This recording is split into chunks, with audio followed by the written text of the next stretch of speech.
एक तरफ एक नेता मंच से खुलेआम कहता है कि हर सांसद विधायक कमीशन लेता है, मैं भी लेता हूं, और दूसरी तरफ एक ऐसा शख्स है जिसने 10 साल तक संसद में रहते हुए अपनी पूरी सांसद निधि 50 करोड़ रुपए से ज़्यादा बिहार के शिक्षण संस्थाओं को दे दी। कोई सड़क नहीं बनवाई, कोई नाला नहीं, कोई मूर्ति नहीं, सिर्फ और सिर्फ ज्ञान के मंदिर। ये कहानी है राज्यसभा के उपसभापति हरिवंश नारायण सिंह की, और इनकी तुलना में उस बयान की जिसने दिसंबर 2025 में पूरे देश की राजनीति में भूचाल ला दिया था। दिसंबर 2025 में गया में एक कार्यक्रम था। केंद्रीय मंत्री और हम सुप्रीमो जीतन मांझी वहां बोल रहे थे। उन्होंने खुले मन से कहा कि देश में सभी सांसद और विधायक अपने निर्वाचन क्षेत्र के विकास फंड से कमीशन लेते हैं। उन्होंने इसे सामान्य प्रक्रिया बताते हुए कहा कि यह कोई छिपी हुई बात नहीं है। बस यही नहीं रुके मांझी साहब, उन्होंने अपनी पार्टी के विधायकों को नसीहत दी कि यदि 10% कमीशन संभव ना हो तो कम से कम 5% तो लिया जाना चाहिए। हर MP MLA कमीशन लेगी।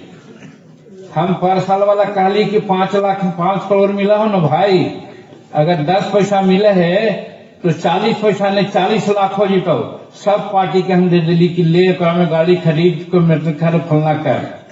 और सुनिए, उनका हिसाब था कि एक सांसद को 5 करोड़ रुपए का फंड मिलता है, उसमें 10% कमीशन लो तो 40 लाख रुपए बनता है, 2 साल का 80 लाख, और यह पैसा पार्टी के काम आना चाहिए। गाड़ी खरीदो, संगठन चलाओ। अब इस बयान पर बीजेपी ने साफ कहा यह मांझी की निजी राय है, एनडीए का कोई इससे लेना देना नहीं है, और आपके नेता सोमनाथ भारती ने लीगल नोटिस भेज दिया। लेकिन क्या सच में यह सिर्फ मांझी की निजी राय है या सिस्टम की एक कड़वी सच्चाई जो किसी ने बेशर्मी से जुबान पर ला दी? लेकिन हर नियम अपवाद होता है, और बिहार के लिए वो अपवाद हैं हरिवंश नारायण सिंह। अप्रैल 2024 में जनता दल यूनाइटेड की ओर से बिहार से राज्यसभा सदस्य निर्वाचित हुए, फिर 2018 में राज्यसभा के उपसभापति बने और 2020 में दूसरी बार। इनकी पृष्ठभूमि देखिए। हरिवंश ने टाइम्स ऑफ इंडिया से पत्रकारिता शुरू की, धर्मयुग, रविवार और फिर प्रभात खबर के प्रधान संपादक रहे।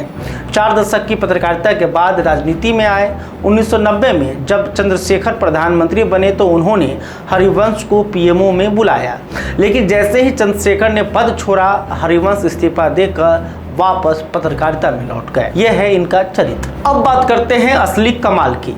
वरिष्ठ पत्रकार सुरेंद्र किशोर जो खुद कबूल करते हैं कि उन्होंने हरिवंश जी से अपने गांव की सड़क के लिए फंड मांगा था।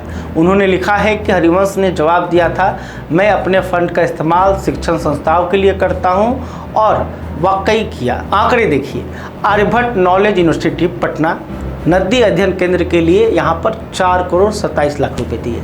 IIT पटना के सेंटर फॉर लैंग्वेज स्टडीज़ के लिए 9 करोड़ 87 लाख, और centre for earthquake engineering research के लिए 7 करोड़ 10 लाख रुपए दिए। चंद्रगुप्त प्रबंधन संस्थान पटना के बिजनेस इंक्यूबेशन, इनोवेशन और सेंटर फॉर पब्लिक पॉलिसी के लिए 9 करोड़ 43 लाख रुपए यहाँ पर हरिवंश जी ने दिए। और सबसे बड़ा मगध विश्वविद्यालय गया के आर्टिफिशियल इंटेलिजेंस सेंटर के लिए 20 करोड़ रुपए दिए। जोड़ लीजिए, 50 करोड़ से ऊपर का पैसा है ये। एक भी पैसा सड़क पर नहीं, नाली पर नहीं, किसी ठेकेदार के जेब में नहीं। और क्यों?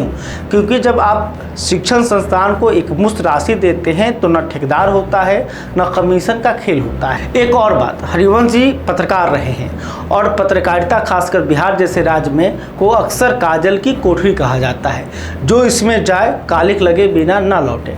लेकिन हरिवंश जी 4 दशक पत्रकारिता में, फिर 10 साल संसद में, और बाहर निकले बेदाग। वरिष्ठ पत्रकार सुरेंद्र किशोर ने इन पर लिखा है कि जस की तस धर दीनी चदरिया। कबीर का वो दुआ जो कहता है कि यह जीवन की चादर जैसी मिली थी वैसी ही वापस कर दी, दाग रहित। अब हम आपसे एक सवाल पूछते हैं। मांझी साहब कहते हैं हर कोई लेता है, इसमें एक खतरनाक संदेश जाता है। जब सब कुछ सामान्य लगने लगे तो ईमानदारी असमान हो जाती है। जब सबको ही चोर कह दिया जाए तो ईमानदार और बेईमान के बीच फर्क मिट जाता है। लेकिन हरिवंश जी का उदाहरण बताता है कि सिस्टम मजबूर नहीं करता, इंसान खुद चुनता है। बिहार की जनता के लिए यह फर्क करने वाला सवाल है।